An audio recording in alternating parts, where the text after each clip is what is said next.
This man is a walking weapon. A guy who would sacrifice thousands of people to destroy one single person he thinks is evil. This is the monster who stole Ace from Luffy and scarred him for life. That's Fleet Admiral Akainu.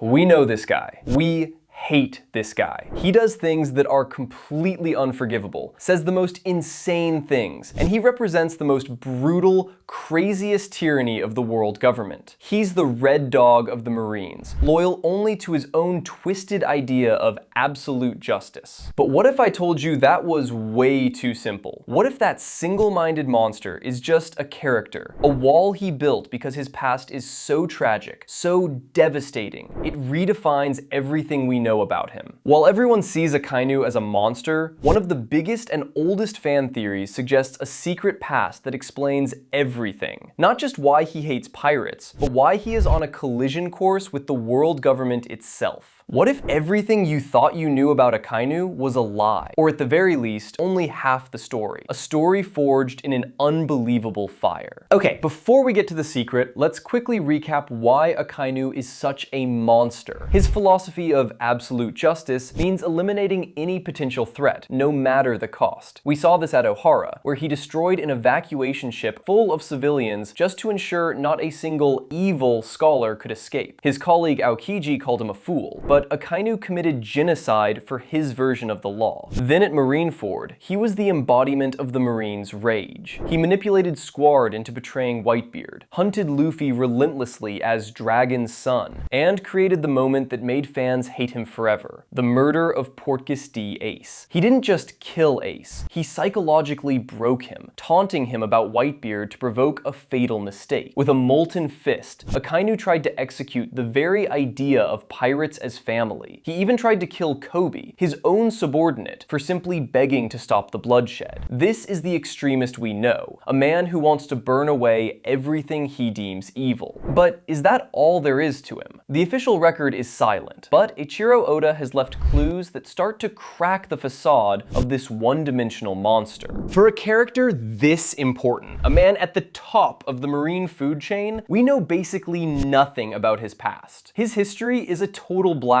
box, which is insane compared to the detailed backstories of so many other characters. But this silence from Oda isn't a lack of story, it's a clue. And inside that void, we find the first cracks in the monster's mask. Our biggest clue comes from a drawing Oda did, showing the three original admirals as kids. Kizaru looks like a nerdy kid, and Aokiji is a little wanderer. But the drawing of young Sakazuki is haunting. He's alone, in torn clothes, holding a knife. His face is grim, angry, and has zero childhood innocence. On his cap is the kanji for justice. This one picture has made people think for years that this wasn't just a troubled kid, but a survivor of something terrible. A boy who grew up poor and violent, where justice wasn't some idea, but a weapon you had to use to survive. Then there's his name, Sakazuki, which means sake cup. These cups are famously used to pledge brotherhood. This has led so many fans to guess about the importance of brotherhood in his past. Was it a bond that was made, or one that was horrifically broken? Even his giant floral tattoo has huge symbolism. In Japanese culture, these can mean honor and bravery, but also a gambler's reckless attitude. But the most telling cracks are the ones we see right now. Akainu is not a mindless dog for the world government. He has shown total disgust for his bosses, the Gorosei. After the Dressrosa incident, when Doflamingo faked his resignation, Akainu was furious. He called the 5 elders from Marine HQ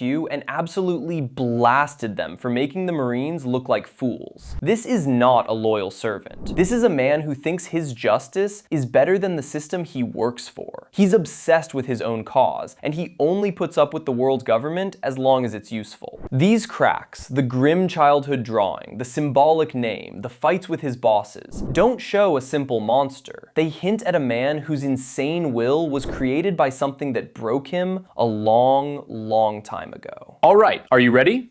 Because this is where we go beyond canon into pure theory. But like the best One Piece theories, it's built on the cracks we just looked at and Oda's Oda's storytelling. The main part of the theory is this. Fleet Admiral Sakazuki's insane absolute justice is the direct result of a devastating personal tragedy from his childhood, a tragedy caused by pirates. Picture the boy from Oda's drawing. The angry eyes, the ripped clothes, the knife. Now, imagine his home was a poor village in one of the blues, just trying to survive. His family, maybe brothers he shared that symbolic sake cup with, are everything he has. Then one day, pirates show up. Not fun adventurers, but the brutal, realistic kind. They burn, pillage, and destroy everything. His home is turned to ash. His family is slaughtered, and he is the only survivor, holding a weapon he was too small to even use. This one brutal event would be the fire that forges the man we know as Akainu. And what if that trauma was made even worse? What if, after everything, the Marines showed up too late? Or even worse, what if a Marine officer with a softer kind of justice let the pirates who destroyed his life escape? In that one moment, the boy Sakazuki would learn two terrible lessons. First, pirates are absolute evil, a cancer that gets no mercy. Second, any kind of justice that isn't absolute is a failure. Mercy is weakness. Compromise is betrayal. Letting even one potential threat get away is just asking for his own personal apocalypse to happen all over again. Now, let's look at his actions through the lens of this devastating theory. His sense of justice isn't just an idea anymore, it's a trauma response. Go back to Ohara. His infamous order is no longer just simple, monstrous evil. It's the terrifying, logical end of his trauma. He sees a ship of refugees,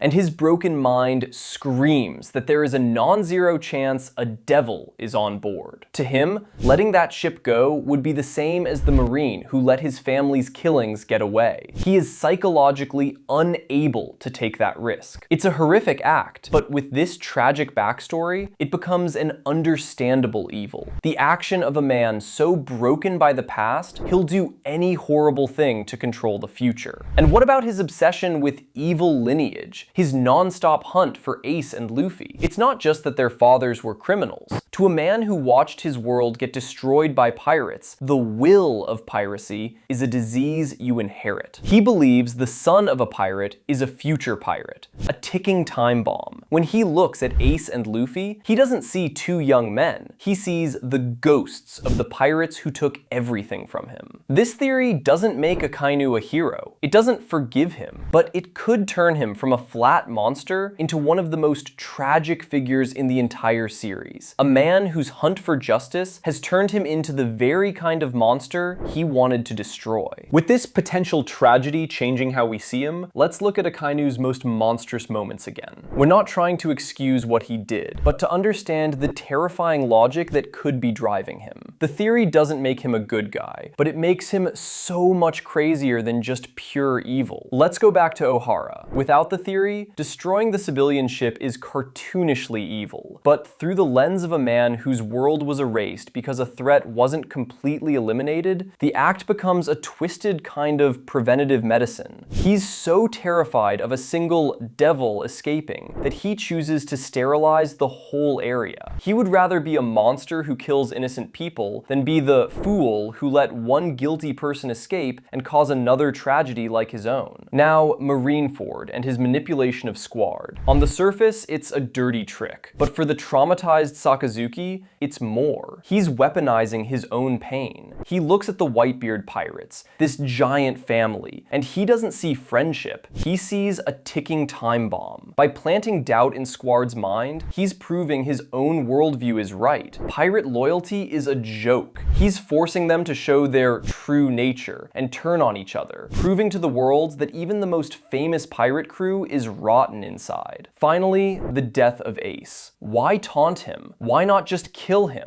Because killing him wasn't enough. Akainu needed to destroy the symbol. Ace, the son of the Pirate King, represented the romantic legacy of piracy. Akainu's taunts about Whitebeard being a failure were precision-guided psychological bombs. He knew Ace couldn't let that insult go. He forced Ace to choose between his life and his captain's honor. When Akainu's magma fist went through Ace's chest, it was a statement screamed to the world. This is what your pride, your loyalty gets you. It only leads to death. Through this lens, his most hated act becomes his ultimate mission statement, written in the blood of his enemy. If this theory is true, Akainu's entire life has been one single mission: the total destruction of all pirates. He worked for the world government because it was the biggest weapon for his absolute justice. But what happens when that weapon finds out its master is corrupt? What happens when a man with a pathological need to eliminate chaos finds out the system he works for is the biggest source of it? This is the collision course that could define the final act of One Piece. We've already seen the start of this conflict with the Gorosei. His anger over the Doflamingo affair wasn't just him being defiant, it was a massive ideological split. He sees politicians protecting the corrupt celestial dragons while he's on the front lines fighting. For a man with his insane principles, this hypocrisy has to be a festering wound. Now, imagine what happens next. Just imagine what happens if a man like that learns the whole truth. The truth of the Void Century, the D-Clan, and the great sin of the Celestial Dragon's ancestors, the truth of Imu. What would Akainu do? A man who, in our theory, lost everything to lawlessness. He would discover the organization he has killed and bled for is built on the biggest lie in history. Give him no choice. It cannot bend. It must be used on all evil, no matter their rank. In that moment, his lifelong war against pirates would look like a distraction. His rage would turn inward, targeting the rotten core of the world government itself. He wouldn't join the revolutionaries. Their ideas are too complicated. He wouldn't join Luffy, a pirate. No, Akainu would do the only thing he knows how. He might just become his own faction, declaring war on Imu and the Celestial Dragons, leading the military power of the Marines loyal to him, not the government, in a bloody, righteous purge. This sets the stage for a final war that isn't a simple two-sided fight, but a three-way battle royale for the entire planet. You'd have Luffy fighting for freedom, you'd have Imu fighting for control, and right in the middle, you'd have Akainu, a force of pure, brutal order, fighting to burn away the corruption of the old world and the chaos of the new. The ultimate villain could become the ultimate wild card. So let me know your theories in the comments below, and if you liked it, then don't forget to subscribe.